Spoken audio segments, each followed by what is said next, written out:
Good morning. Good morning to all of you here and online. We're especially glad for those of you that may be with us for the first time. Hope to see you again. Before we do anything more, please silence your cell phones. Took me a while to figure out how to do that without turning the whole darn thing off.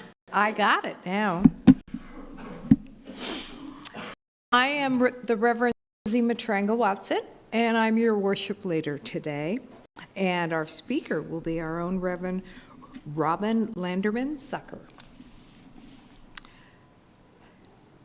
And acknowledgement. Eastrose Fellowship sits on the occupied territory of the Clackamas Chinook people, who were forcefully displaced from this land to the Grand Ronde Reservation in 1855. We acknowledge the sacrifices endured by the ancestors of this land.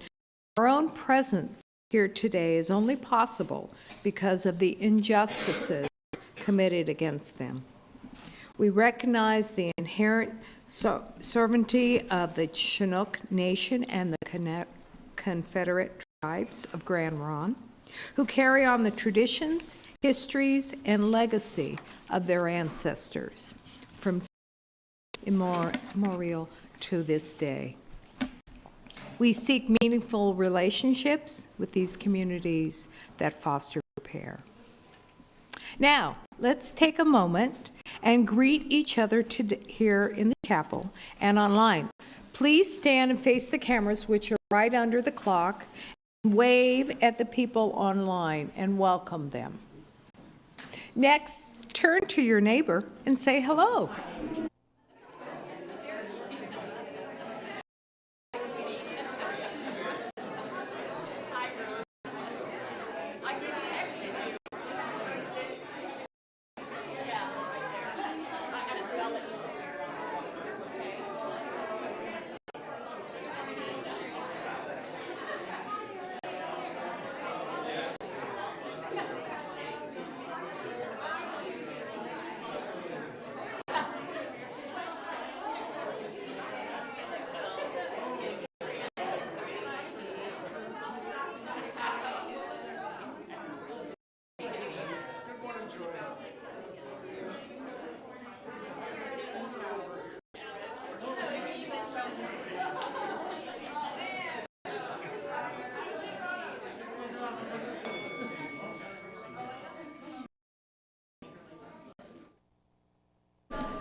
There'll be plenty of time after the service with coffee and tea that you can chat more.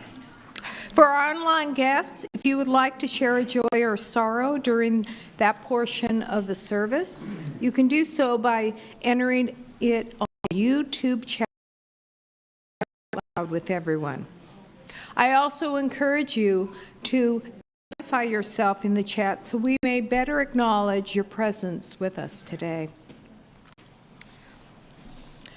We will say the responsive reading, number 442, will be on the screen. And you say the yellow, or the white, yellow. We bid you welcome, who come with weary spirit seeking rest. Who come with troubles that are too much with you. Who come hurt and afraid. We bid you welcome, who come with hope in your heart. Who come with anticipation in your step. Who come proud and joyous. We bid you welcome, who are seekers of a new faith. Who come to grow and explore. Who come to learn. We bid you welcome, who enter this hall as a homecoming. Who have found here room for your spirit. Who find in this people a family. Whoever you are, whatever you are, wherever you are on your journey, we bid you welcome.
The words for this chalice lighting are from Albert Schweitzer.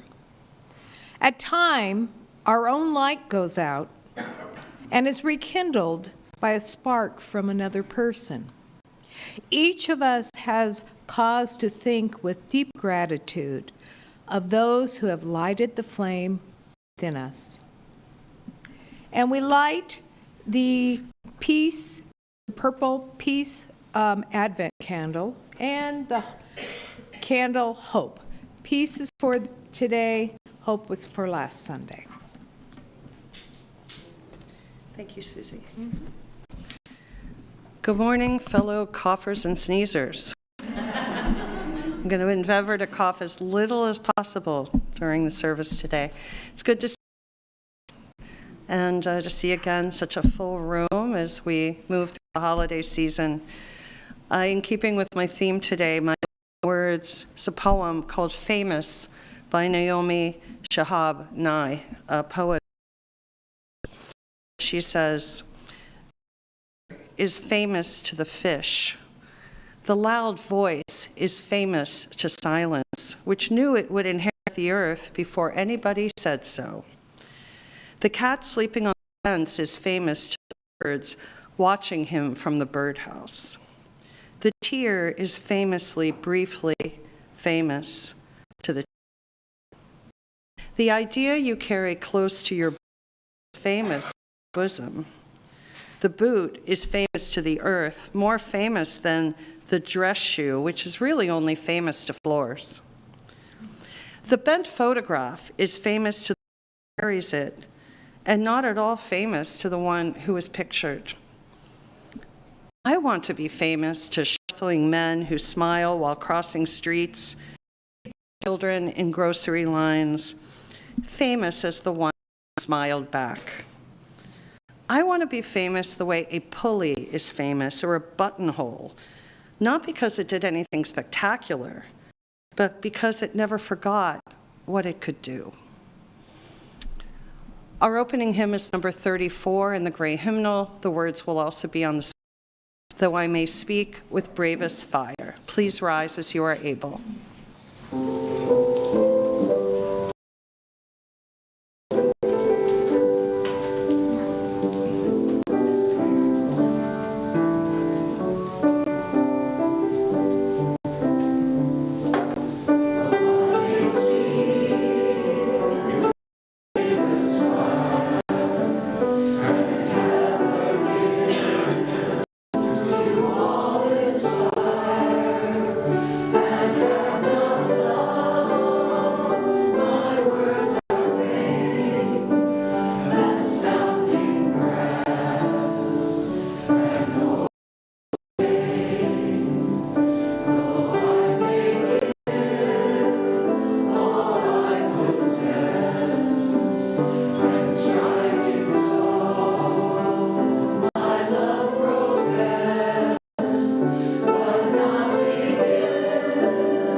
Good morning. Welcome. Today I have a question for you to think about. What does it mean to be big or little? I'm not just talking about physical size, though that is part of the story. I'm thinking about how we see ourselves in relation to others. Are there times that we puff ourselves up thinking we're more important than we see as smaller or significant? And how does this influence the way we treat one another and move through the world? These patterns play out all around us, in our schools, even in our relationship with the natural world. One of the characters in our story today spends a great deal of time pondering this question of big and little, and learns a lot along the way. Today's story is called Once a Mouse. It's an Indian fable from medieval times, adapted by Marcia Brown, with beautiful woodcut illustrations that you'll be able to see on the screen. One day, a hermit sat thinking about big and little. Suddenly, he saw a mouse, about to be snatched up by a crow. He hurried to help the poor little animal, and tearing him from the crow's greedy beak, he carried him off to his hut in the forest, where he comforted him with milk and grains of rice. A cat came to the hut with whiskers straight and tail held high. But the hermit was mighty at magic as well as at prayer. Danger threatening, he quickly changed him into a stout cat. But that night, a dog barked in the forest. Poor puss ran to hide under the bed.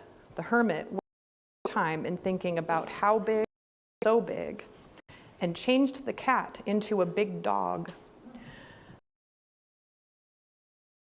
A tiger was prowling in the forest and leaped on the dog. Fortunately, the hermit was nearby, and with a gesture, he changed the dog into a handsome royal tiger. Now imagine the pride of that tiger, all peacocked about over the years. The hermit missed nothing of all of this and chided the beast. Without me, he would say to him, you would be a wretched little mouse. That is, if you were still alive. There is no need to give yourself such airs. The tiger was offended and humiliated. He forgot all the good he had received from the old man. No one shall tell me that I was once a mouse. I will kill him. But the hermit read the tiger's mind. You are ungrateful. Go back to the forest and be a mouse again. So the proud and handsome tiger turned back into a frightened, humble little mouse that ran off into the forest and was never seen again. And the hermit sat thinking about big and little. So it seems that being big or little isn't really about size. It's about how we see ourselves and treat others. Maybe we are at our biggest when we remember to be humble. And now let's say goodbye to Reverend Robin and the grown-ups and gather in our RE classroom together. If the adults along the center aisle will form a bridge, we'll sing the children out.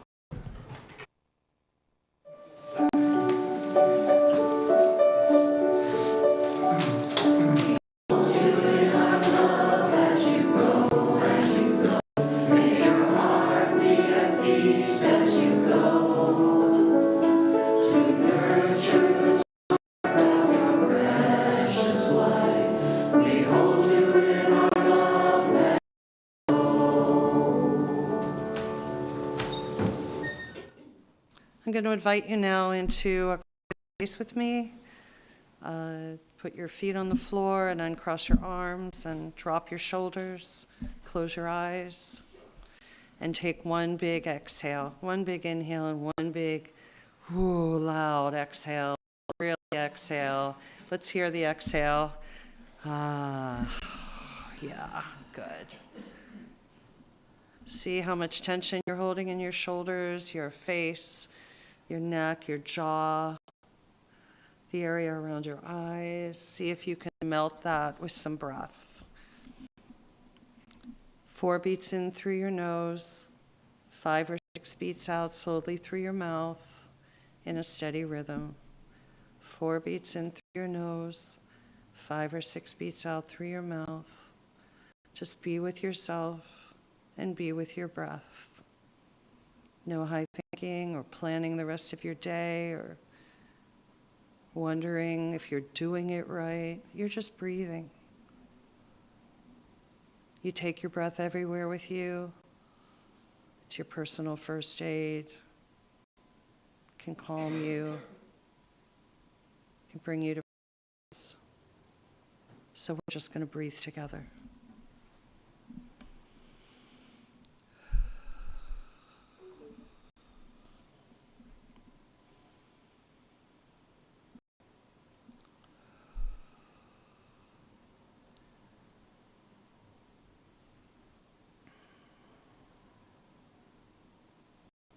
Where can you be more spacious in yourself?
As you breathe, consider these words as if they were like stones dropping into a pond. I choose peace. I choose ease. I choose joy.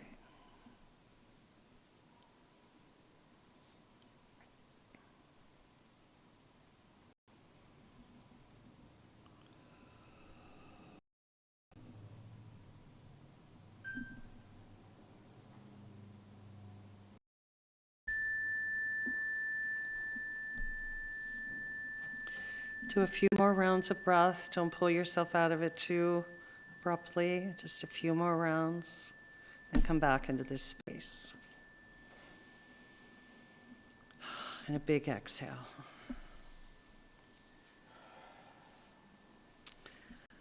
Our quiet song today is Come, Come, Whoever You Are. It's number 188 in the hymnal. Many of you know it. It's very simple.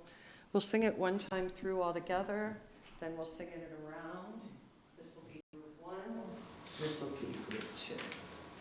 Mary?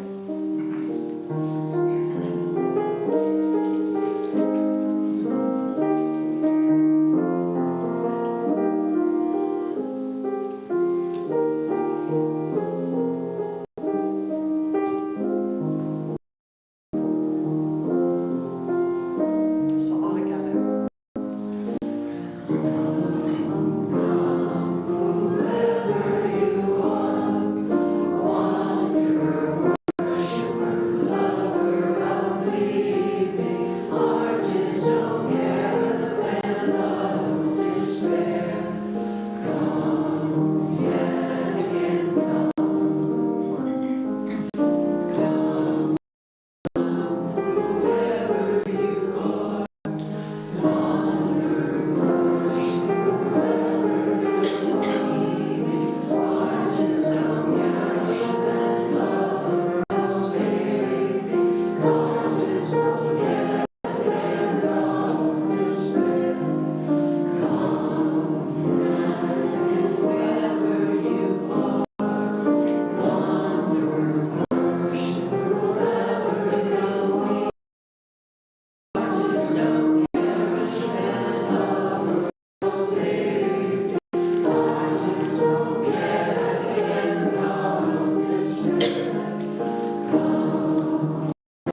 This is a real statement of NYU applicant Hugh Gallagher, and he submitted this application in 1990.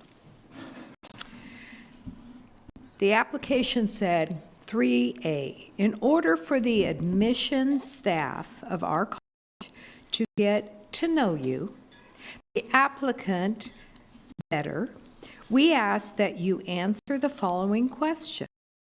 Are there any significant experiences you have had or accomplishments you have realized that have helped you define you as a person?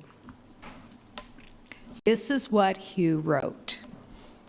I'm a dynamic figure, often seen scaling walls, crushing ice.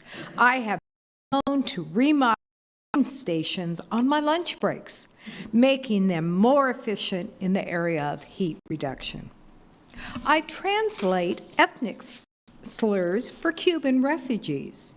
I write award-winning operas. I manage time efficiently. Occasionally, I trend water for 3 days in a row. I woo women with my sensual and godlike trombone playing. I can pilot bicycles up severe inclines with unflagging speed, and I cook 30-minute brownies in 20 minutes. I'm an expert in stucco, a veteran in love, and an outlaw in Peru. Using a hoe and a large glass of water, I once single-handedly defended a small village in the Amazon basin from a horde of ferocious army ants. I play bluegrass cello. I was scouted by the Mets. I'm the subject of numerous documentaries. When I'm bored, I build large suspension bridges in my yard.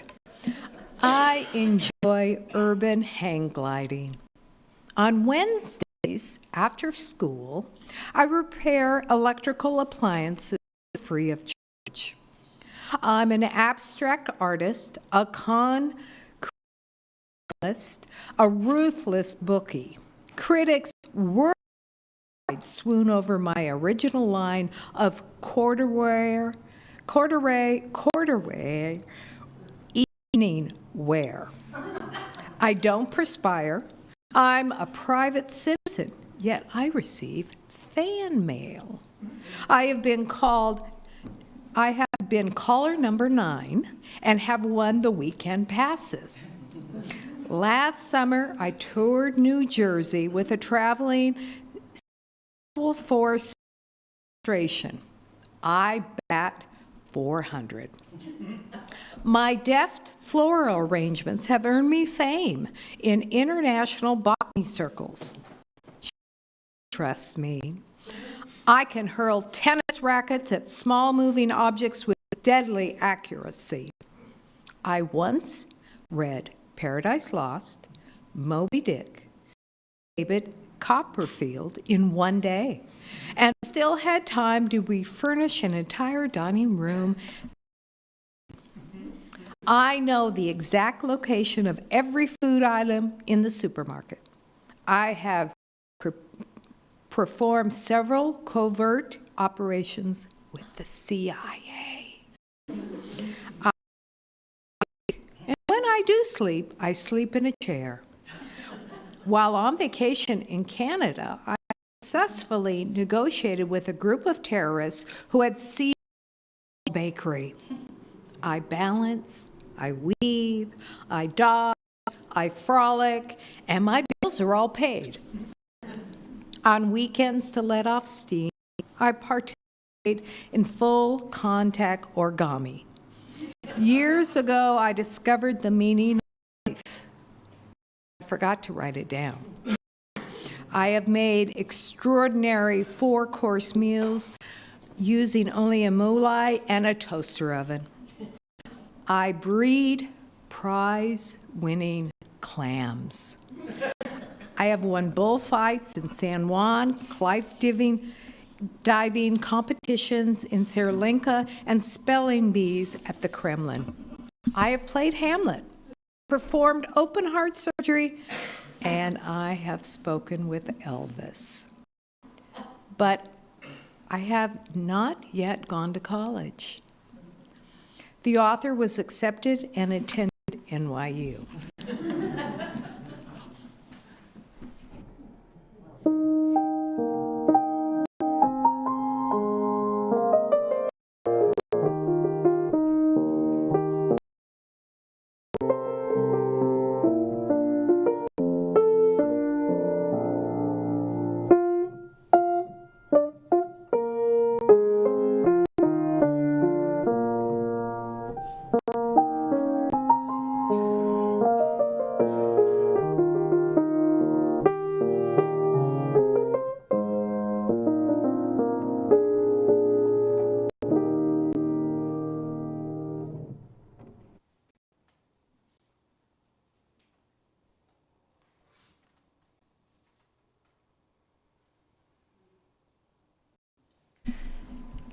Dickinson, the patron saint of recluse poets, asks, "I'm nobody.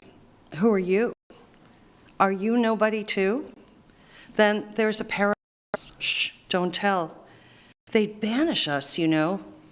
How dreary to be a somebody. How public, like a frog. To tell your name the livelong day to an admiring dog. Now, don't jump to conclusions or be offended. I'm not comparing you to a bog, admiring or otherwise, in person or in the. And I'll admit it's a bit risky and even disconcerting to stand here utterly exposed and in a comparison of myself to a frog. Ribbit. In truth, I love preaching. I think you know that about me. I don't find it particularly dreary at all to be a public figure, a somebody in Dickinson's terms. I've put in the requisite hours over the past almost 30 years, reflecting on the shadow side of such exposure and the shallowness of locating one's worth in notoriety or praise or the number of views on a YouTube channel. Yet, I've been reflecting on Dickinson's poem as we become more and more immersed in the faux universe of TikTok and, yes, YouTube. I've been pondering what it might mean in our fame-crazed, tweet-driven, guru-intoxicated, Instagram-influenced world to be a nobody and a somebody, extraordinary and ordinary, by society standards, by religious standards, by our own standards, and by those that are held out to us by our family and our friends. More so, the question of somebodyness is one we may relate to, especially as a gathered community. As demographic studies about youth will suggest, we are undeniably a community of talent, education, resources, and accomplishments. What could we find if we seek our true worth beyond the pressure to promote our special somebodyness in the world by telling our names the livelong day to anyone who's willing to listen to us or validate us by liking our status on Facebook? And in a spiritual context, what might it mean to view religious role models like Jesus, extraordinary and ordinary, a somebody and a nobody, much like us workaday humans? As I consider the nuances of the fame, talent, humility, fakery concoction, my mind wanders back to 1999, quite a while ago, but a vivid memory, and a small study group of 4 seminarians, close and trusted friends, private people in the thick of a journey towards a very public profession.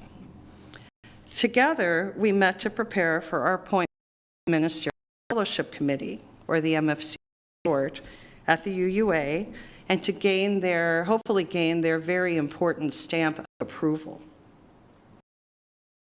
In our preparation, we had inherited this long list of provocative, useful sample questions, which we had put on flashcards, and we would lob them at one another during our meetings. What was the restorationist controversy? Who is A. Powell Davies? What is the significance of Krakow in our history? What is your philosophy of racism? What is the UUA's definition of racism? We definitely memorized that one. And so on. And I look at these questions now and I'm like, okay, they seemed important then. It was a challenging and rewarding exercise, and yet there was one question that really, really made me squirm every time. What special qualities do you possess that will make you an excellent UU minister? Ugh, special, excellent, gulp. We giggled and sighed, we cleared our throats a lot, we blushed, we panicked, we tossed off flippant comments about adoring hour, the memorization of hymns, and how stunning we would look in a black robe. But the truth is, we were asked this question, and it made us squeamish for a reason. It pushed the ego self-promotion button and posed the uncomfortable, ever-present question, what makes you a somebody? It asked us to sell them on our special somebodyness, but to do it with the requisite ministerial humility. So we kept practicing being humble yet reassured, a particular type of cliff. Earlier, fabulous reading taken from an actual NYU application essay written by Hugh Gallagher in 1990, answering the question, are there any significant experiences you have had or accomplishments you've realized that have helped to define you as a person? Standard kind of question, right? And as we heard, Gallagher's witty and clever reply, veritable PR blitz of somebodyness. He's an expert in he breeds prize-winning clams. He's spoken to Elvis. He's performed covert operations for the CIA and single-handedly repaired army ants in the Amazon. He excels at full contact origami and urban hang gliding, and he doesn't perspire.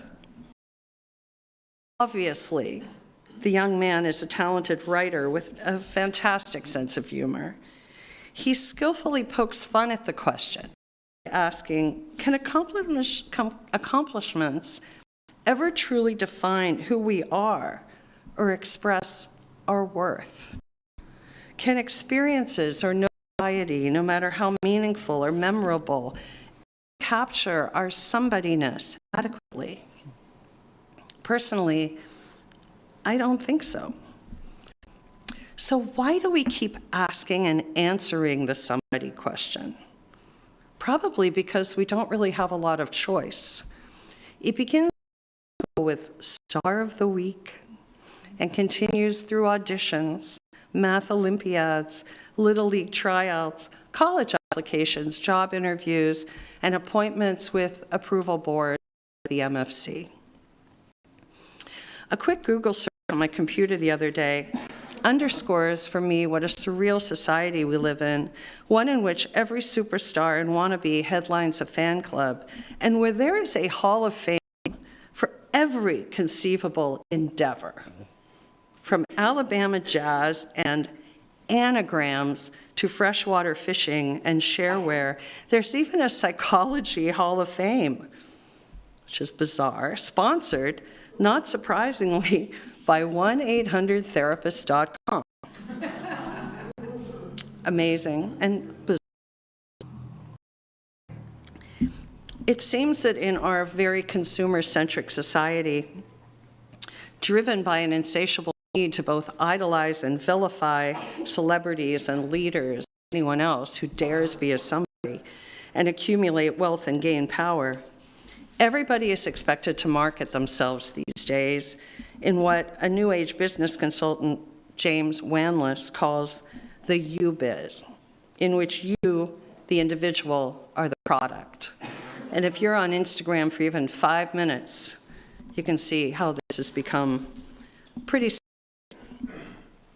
In this brave you world, according to Wanless, quote, you cultivate your distinctive gifts, your foresight, your intuition, your intentions, your values, and your relationships, so that you can establish your market niche and set yourself apart from other brand yous. Now, if we subscribe to this paradigm, we are a brand called Eastrose Fellowship UU. And that's okay. We utilize social media here, Facebook, YouTube, our website. Without it, our brand would have a hard time remaining visible and viable in our Wi-Fi wired world, and people who are looking for a place like this would have a harder time finding it. I am a brand called Robin Landerman Zucker, and my task is to set myself apart as a somebody and establish my market niche. Now, I don't really need to do that because I'm part of your community, but I could do that, and I have done that. In fact, it was absolutely crucial when I was in private practice as a community minister.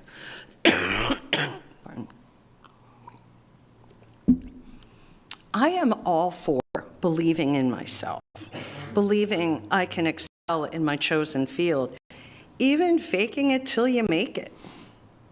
But one scheme seems a bit bloodless. For instance, one thing he neglects to mention is that, like all brands, I have being human and all.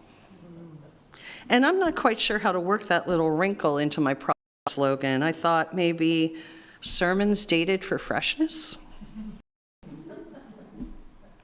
Possibility. Consider Emily Dickinson's main themes were fame and death, and who, despite her insightfulness, could not have foreseen a society transfixed by blogs, tweets, fan clubs, 24-hour webcams, AI, YouTube, TikTok, and reality TV stars and derelict teenagers becoming as Instagram influencers. Yet, I think it's this very idea of a product that caused her to lament how dreary to be a somebody. Dickinson didn't detest the idea of being appreciated for her abilities. In fact, she wished she had been more appreciated for her abilities. Just the unsavory enterprise of self-promotion and all manners of fakery. She'd My colleague, the Reverend Roberta Finkelstein, argues that Emily Dickinson knew what she was doing. She was not this little retiring, uneducated waif in the bedroom writing random thoughts on scraps of paper, although she did write scraps of paper. She wrote because she needed to express herself. She could not express herself. But she seems to have done this first and foremost for herself and the muse, like the person who privately loves to paint, carve wood, or sculpt stone. It's not done primarily for public recognition, but rather because it offers a way in connection with self, life, and the ground of being. In reality, Emily Dickinson, this quirky belle of Amherst, Massachusetts, she published only 4 poems in her lifetime, but is now considered one of our finest poets. In her own time, she was a self-proclaimed and ridiculed nobody because she was a talented, ordinary person and a woman who shunned the pursuit of notoriety. Or at the very least, Emily seemed to comprehend the difference between fame and self-worth. It's a far cry from 2024, 15 minutes of fame or infamy we're all supposed to thirst for, according to Andy Warhol's famous quote, or unwittingly attract in our media-saturated lives, where every phone is a camera and there's really nowhere to hide, for better or ill. Some social scientists observe with concern that given the zombie-esque permanence of social media images and posts, because they never truly die, we can become embalmed, making it difficult to change how others perceive us as we grow and change. Notably, in the wake of a grim and isolating pandemic and all manner of global chaos, and with it, the stripping away of much alluring glitz we believed to be valuable, the social media fame quest seems all the more faux and tone deaf. Do you really think showing me your lunch is going to change global chaos, even though it looks delicious?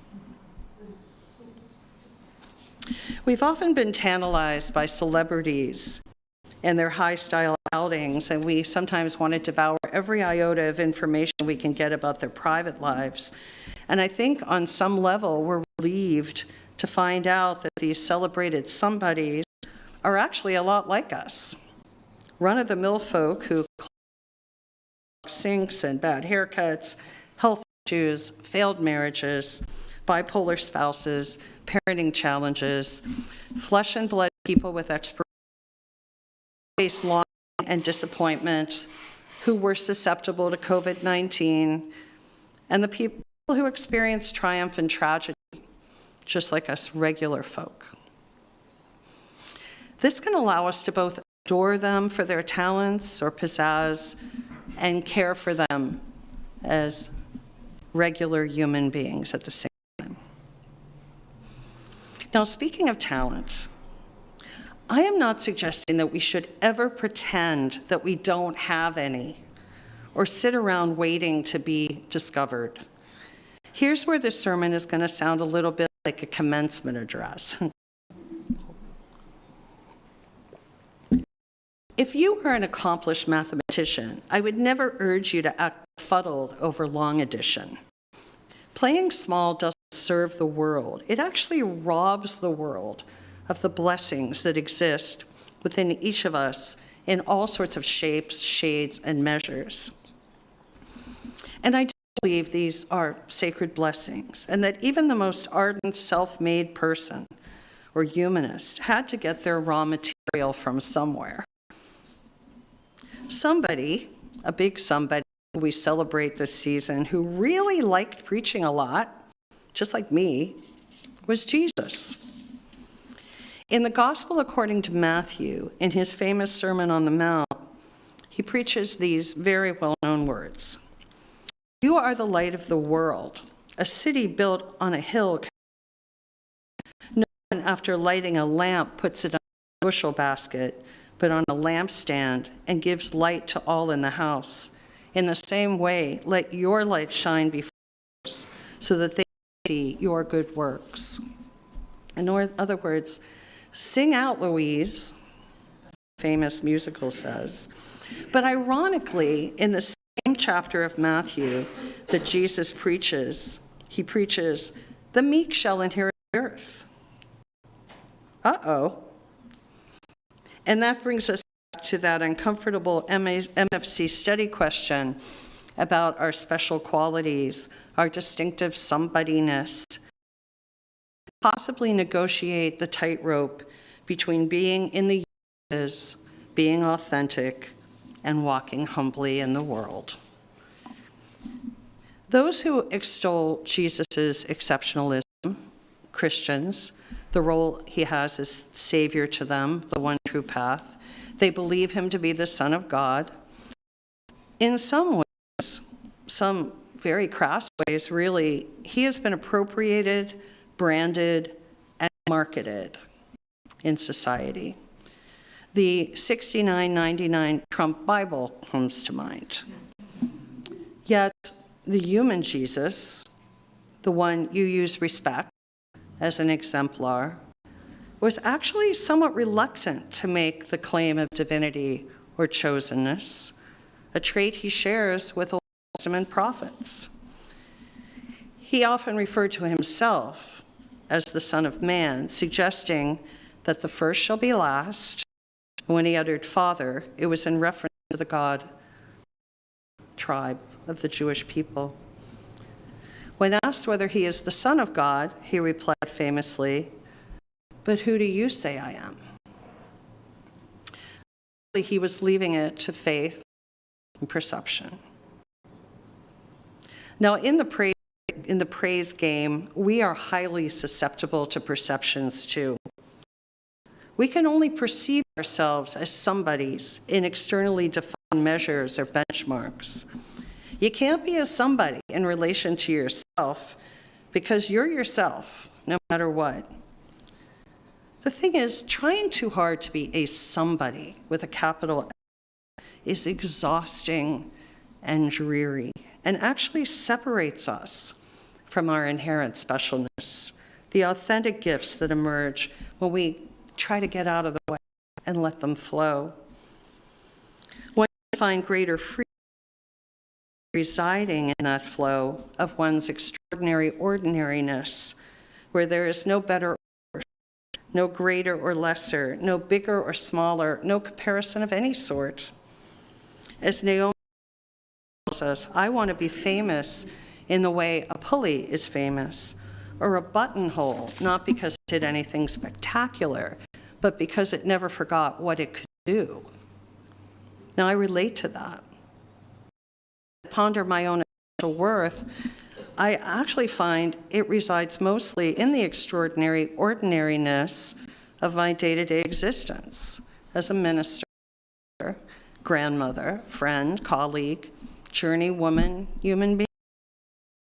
Like many of you, when I'm just plain Robin, I tend to be stars to the least flashy acts.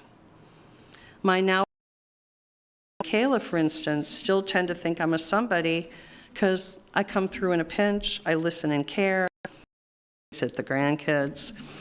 And when they were younger, I used to drive them around a lot, and I kept Hot Pockets stocked in the freezer. Moreover, I believe that any admiration I receive does not arise from the accolades I've reaped in my profession, but instead from the fact that I say, I love you, I mean it, not afraid to show my own vulnerability and humanity. I apologize, forgive, I learn. Sometimes, like many of you, just getting day to day is enough. I am enough. We are enough. Personally, I have never heard a kid say, I love my dad because he increased the profit margin of his company by 7%, has 50,000 Instagram followers or gazillion likes on Facebook. Nor have I ever seen the word successful or superstar on a tombstone. Don't most of us hope to craft a wholehearted life and earn the designation beloved as our legacies? I know I do. Ordinary things done intentionally well constitute religious values. Very extraordinary things like gentleness, forgiveness, fidelity, commitment, justice, compassion, and generosity. Your extraordinary ordinariness may never earn you a Pulitzer Prize or win you the PGA Masters. You may not be catapulted to superstardom like the winner of The Voice, or be enshrined as a wax figure in some dusty Hall of Fame. Hey, you may never make enticing four-course meals using only a moolie and a toaster oven, win award-winning operas, or be caller number 9 and win passes like you gals.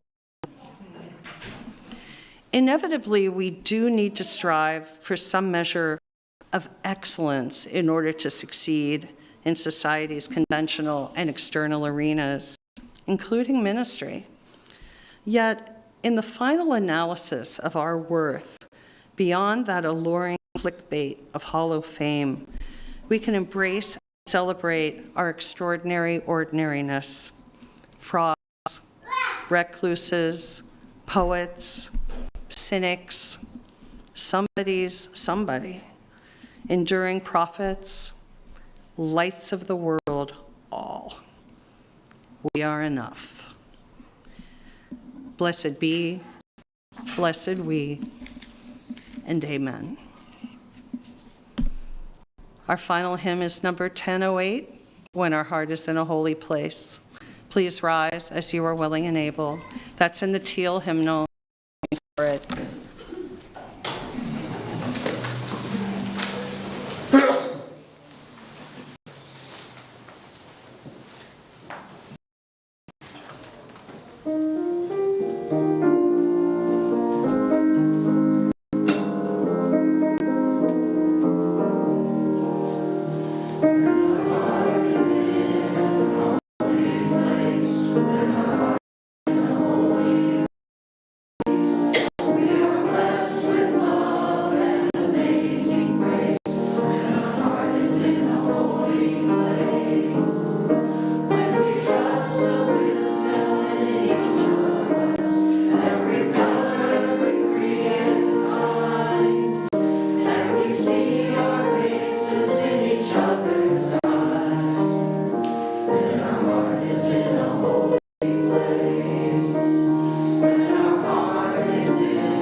Week we at Eastrose take an offering to support this church and share with the community nonprofit.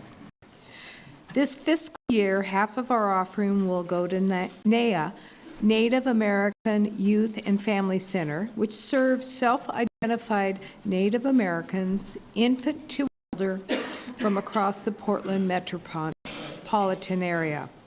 Their aim is to enhance the diverse strengths of our youth and families in partnership with the community through cultural identity and education. They believe that traditional values are integral to reigning severity and building self. NAYA values respect for the environment, places the larger community before the individual, and involves elders. They promote healthy living through positive alternatives to high-risk behaviors, promote the values of sobriety, family stability, culture, active lifestyles, and education. After much discussion and deliberation, the Eastrose Board of Directors voted to extend our Sharing the Bounty partnership with the American Youth Center until August 31st, 2025. This is a pilot program with the goal of developing a deeper relationship and more interaction. Contact Karen in here today? No. With any ideas you have brought with Tamara Henderson, the COO of NAYA. She visited on November 3rd for a service and a potluck. Now, if you are attending online, you may donate by visiting website and clicking the donate button. Or you may scan the QR code on the screen. If you're here for the first time, we invite you to let the basket pass and truly be our guest.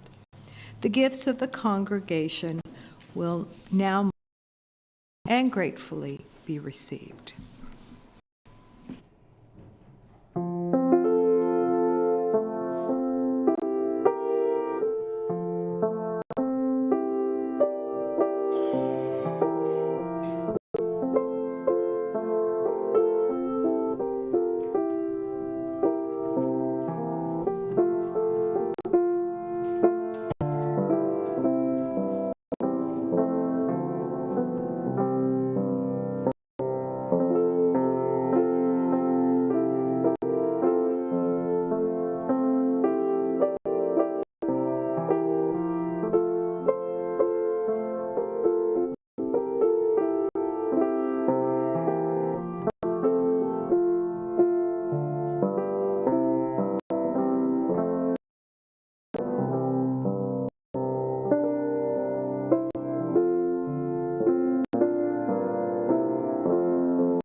And sing our song of gratitude. It's 10:10 in the teal hymnal.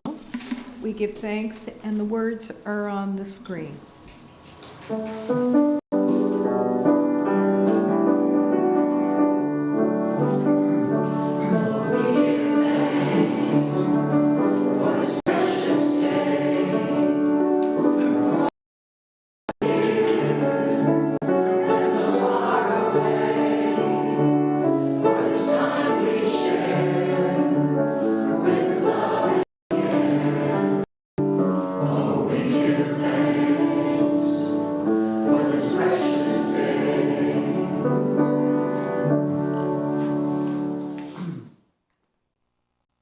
For extinguishing the chalice is by Deborah Burr. We bask in the warmth and beauty of this flame and this community. As the chalice flame is extinguished, let us carry its glow within. Let us kindle new sparks within these walls and on.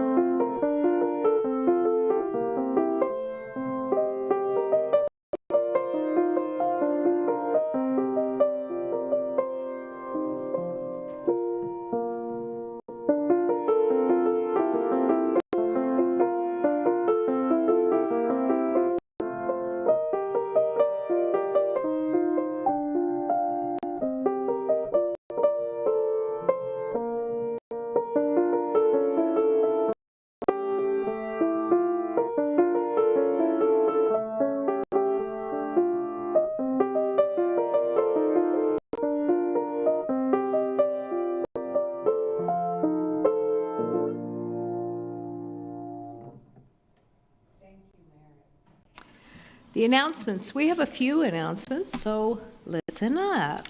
First one, there's a work party at Eastrose December 14th from 9 to 12, weather permitting. So bring your gloves and we'll do what we can to clean up beautiful outside and possibly inside too. Snowcap has been moved. For those that don't know, we volunteer at Snowcap. Snowcap is an organization that helps feed the community. Has been moved to Friday, December 20th from 3 to 5. Not this week. So you can help show up with Snowcap. Lunch with the minister is this Tuesday, 12 to 1 here at Eastrose, and bring a bag. Funky Christmas sweaters, reindeer headbands, and flashing earrings, and come for all ages bingo night night on Saturday, December 14th at 5 p.m. Dang it, I wish I could go. I'm going camping that weekend. But please have fun for me.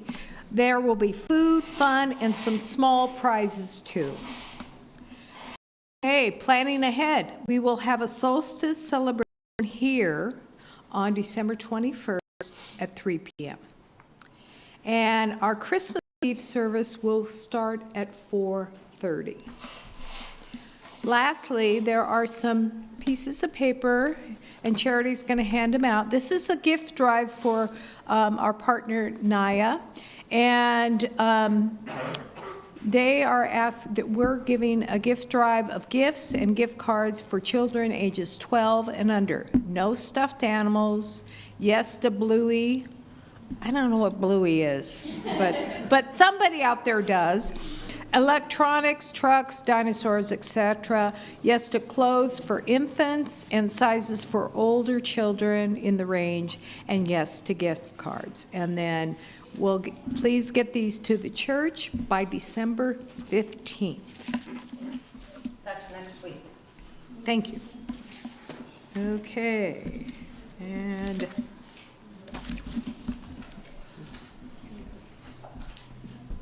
also today after the service, if you want to have some coffee and then come back in, we'll have one of our spirited conversations here in the sanctuary. And for our benediction today, what you've heard me say before. Go out into the world in peace, have courage, hold on to what is good, return to no person evil for evil, strengthen the faint-hearted, support the weak, help the suffering, honor all beings. Go out in peace, return in joy. Amen. And now you're invited to come and share social time and coffee in the Thatcher room at the end of the hall, and come back here for conversation if you'd like.